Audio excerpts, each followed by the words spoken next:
Hello, Professor. I decided to choose the pro-choice movement, now known as the Reproductive Freedom for All movement, as my presentation because it's deeply rooted in history and also because it has seen significant changes over the years that have led to the movement um, as to what it is today. The modern day mission of the movement is the following: winning back the right to abortion everywhere in the country, ending discriminatory policies that restrict abortion access and insurance coverage, protecting patients to accessing healthcare and those who help them, and addressing barriers to care, especially for those disproportionately impacted. The mission statement has changed with time as intersectionality of the movement has shifted. We will speak about that later in the presentation. However, the current mission is what I previously stated. So the organizational structure of the movement is pretty straightforward. The CEO now is Minnie Tamaraj. She is a seasoned political strategist and change maker. She is the first woman of color to lead the organization in history. There's like there's 8 positions within the leadership team, ranking from chief of staff to VP of political and government relations. There is a 10-member board, which is spearheaded by Chair Kimberly Peller Allen. Peller Allen has been advocating and speaking for and organizing with race, gender, and politics for 20 years. She is on building the political power and leadership of Black women. Some of the partners that we can see are Planned Parenthood, obviously, but there are also other partners such as like the clinics that provide the care for anybody who is in need of care. So some history, this movement is deeply rooted in history, and it's a movement that has been around for about 50 years. There have been significant changes throughout the movement. So the movement started in 1969 as the National Association for the Repeal of Abortion Laws. And the name has changed over time. I kind of provide like a small outline of decisions and reasons in the world and in society that have led to kind of like name changes, um, as well as mission statement changes. But of course, one of the most prevalent kind of like wins for the movement was Roe v. versus Wade, which occurred in 1973.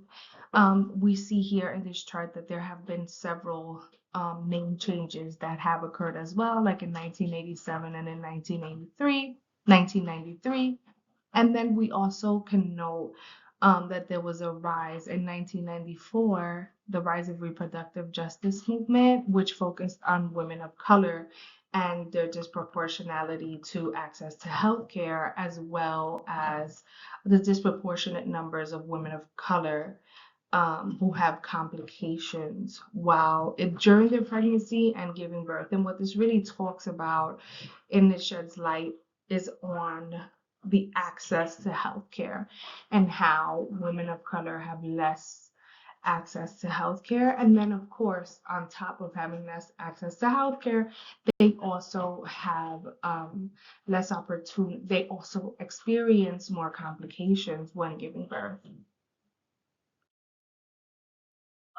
I continued some history with more name changes. So NARL changes its names to Pro-Choice America. In 2011, the state legislature began attacking reproductive freedom, which is where we start seeing the shift in reproductive freedom, and also what eventually led to the decision to overturn Roe v. versus Wade in 2022, as a result of Dobbs versus Jackson's health. Dobbs versus Jackson's Women's Health, upholding Mississippi's 15-week abortion ban. In 2023, the NARL changes its name to the Reproductive Freedom for All, which is what we see today. Changes with time and what could have been done differently. So some of the changes that I noticed was that in the 20th century, the movement for unmarried couples to have the same access to contraception as married couples. So that was a prevalent issue back then. This changed to, of course, women having the right to control their own bodies and having the right to abortions across the country. There was also a shift in attention to women of color, which included like the socioeconomic aspect of the movement, and the organizational name changes and changes to their mission statement to kind of like align with new social issues that are going on. So I think that that was really important because it just showed how the organization continued to grow as these social issues continued to become more prevalent and more light was shed on some of the issues. What I think could have been done differently is that I think there was some complacency with the pro-choice advocates when Roe v. Wade was approved, more attention to the pro-life movement because they were slowly creeping up on the movements that are on little legislatives that made a big difference. Continued advocacy with pro-life victories such as the passage of Hyde Amendment and continued lobbying would have been better, would have placed us in maybe a different position. Some strategies and tactics used by the movement was in the mid 20th century. The movement strategized and linked abortion with population control, which was a big deal at the time. Marches, lobbying, and affiliations with political parties such as the Democratic Party. And then overall, how can social workers contribute to the movement? At a micro level, assisting clients and families with helping them gain access to reproductive health services, educating clients on reproductive rights, making appropriate referrals for clients that need additional support. On a meso level, partnering with organizations to promote reproductive justice and spreading the word within the community, and on a macro level, lobbying.